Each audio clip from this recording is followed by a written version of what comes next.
Well, I took the dogs for a little drive out the road. I went out and checked those trees that we've got marked out there to cut, and they're still there, but it's definitely too windy out there to do anything. Now, I was intending to do a little bit of milling here, but I haven't got to it yet. My wife come home from work and she had the back of her car all filled up with bones. One of the fellas in town that she knew killed a moose here a few days ago, and they just got done butchering it up, and she'd talked to him about getting the bones and stuff to make for dog food out of. So she brought those home this afternoon, and we spent an hour or so chopping those up. Now she's getting them in the freezer. Put that in a pot, boil it up, and mix it in with the dog's food to kind of supplement the dog's food. And of course, the two dogs that were here today, they were right on top of that. They were pretty excited about that. So anyway, she's got that done. There was a lot of meat and stuff on those bones. They'd made good soup bones, but I don't know whether those guys let them get sour before when they took it or what, but the meat was pretty sour by the time it got here, so I wouldn't eat it anyway, but it'll be good for the dogs. It's going in the freezer, and we'll take it out a little bit at a time and boil it up for them. So I've got this log on the mill here. I've had this hanging around here for a couple years now.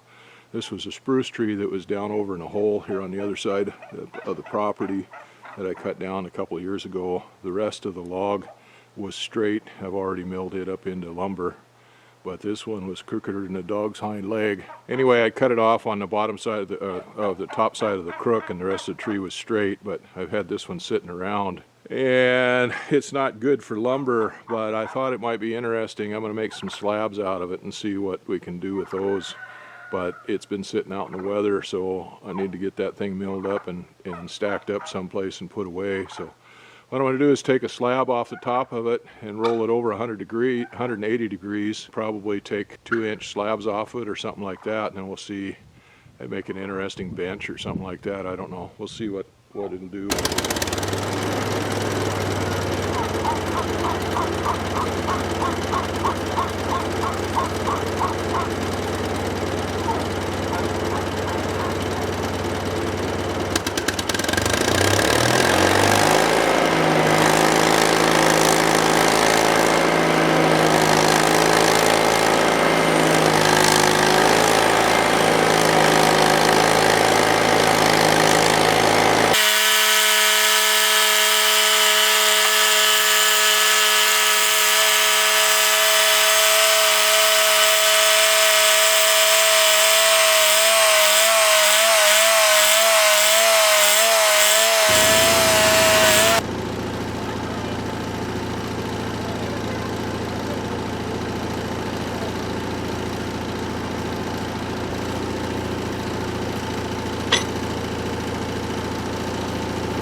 Well, there we go. That's a pretty interesting piece. I don't know exactly what I'm going to do with it yet. I cut 3 2-inch slabs off there. The first 2 cuts I made 2 inches deep.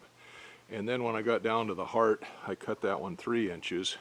And then I cut another 2-inch one off the bottom. And that last piece down there, that gets pretty close to the cadmium layer on this end. And the cadmium layer, it's starting to get pretty punky on it. So anyway, like I said, I don't know exactly what I'm going to do with that, but it's really cool. Let's get a closer look at those.